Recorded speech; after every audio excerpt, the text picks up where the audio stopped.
Zelda Ocarina of Time is an iconic game that has stood the test of time. The opening sequence has been seen by millions of people and is an excellent introduction to the game, as well as an inspiration for those of us looking to make our own games. In this video, I will show you how to recreate each aspect of the title sequence within your own game, so that you have the tools needed to create your own title cinematic that's just as good as Zelda's. So to get started, open up Godot and create a new scene. In this case, I created a menu scene, added in a world environment node to set the background, and added in my environment in the form of a map, which is what you can see here. That's our starting point. From here, what I've done is added in a path node, which I call camera path 1, which is what you can see here. So this is a 3D node that allows you to dedicate a path through 3D space by adding in a series of nodes. And then you can control and add these nodes using the options up here. So for example, I can add a new node and I can adjust this path. I'm just going to remove those for the moment, so I'm happy with what I've already created.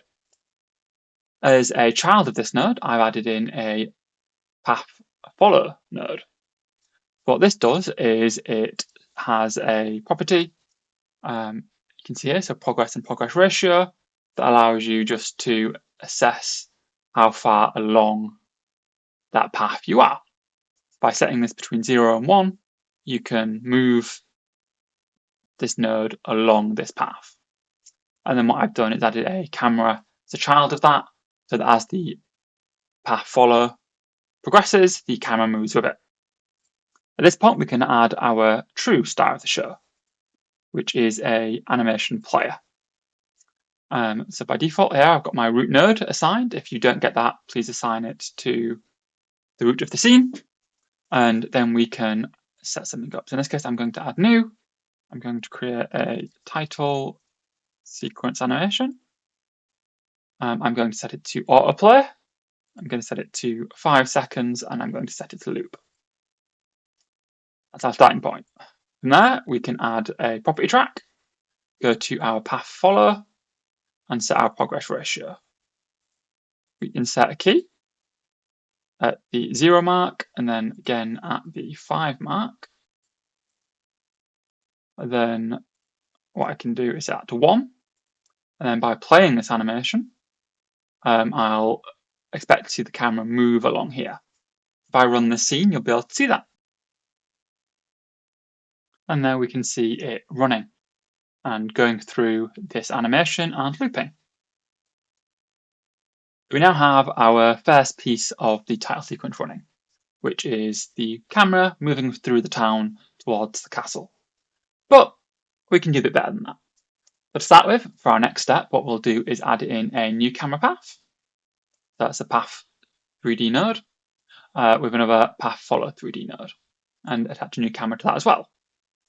What I'm going to build up to in this step of the process is having the camera move through the town into the castle door and then come out of the river and back into the town. So in order to do that, what I need to do is take my animation as it currently stands, move my 5 seconds to be closer to 3 seconds, and then add in a new property track for our second path follow node. And again, select progress ratio.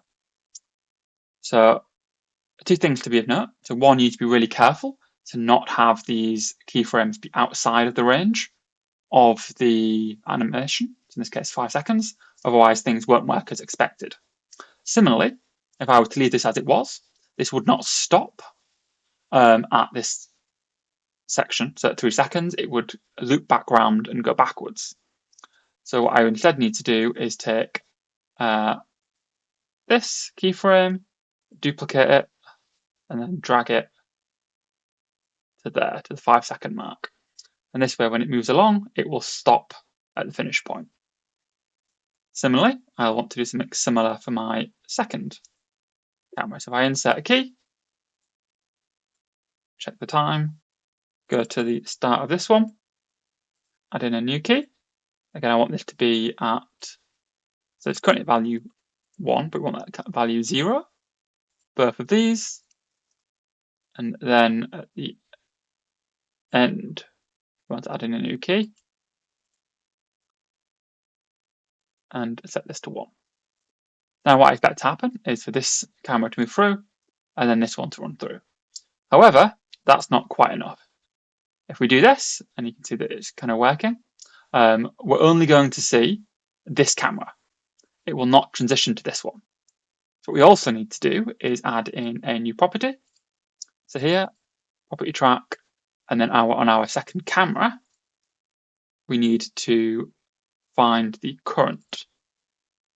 And then there, that's a bit distracting, is we need to mark this as true, or on. So if we add an insert key here, so at 0, we can set this to off, and do the same. Actually, that should be fine. Let's try that. And then from there, we go through the town, into the door, and then directly back here. Perfect. At this point, we could make a pretty convincing title sequence, but there's a lot more that we could do to make it a lot better. So, for example, one of the things that I've done is I've added a player using exactly the same trick that you did before, so a path and a path follow node along with a player. This player has a method on it that allows me to run an animation. So what I've done is I've set up the progress ratio for the path just as before, but in this case I've set it up to run the run animation. What that means is that when I actually run the scene, by syncing up the generation, I can have a scene where the player is moving in front of the camera just like this, which really adds a little bit extra, I think, to the animation. And obviously doing this in concert with more and more entities can get a really convincing scene built up and really add a lot of finesse to your title sequence. There's one more thing that we can do to fully capture the Zelda title sequence experience, and that's by adding a splash screen. So in Zelda's case, that's a big Hyrule shield along with the text press start. In my case, I'll be using my logo. All I've done is adding a canvas layer, a center container, and set up a image within that, which I've titled splash screen. Reference to center container is full rect to full the entire space. And then all I've done is inside the animation player, I've set the splash screen to self-modulate by selecting the color and having it as white, meaning fully opaque, and then just dropping the alpha down to make it transparent. So for the start and end, I've made it transparent and then opaque for the center portion of the animation. So let's see what that looks like in practice.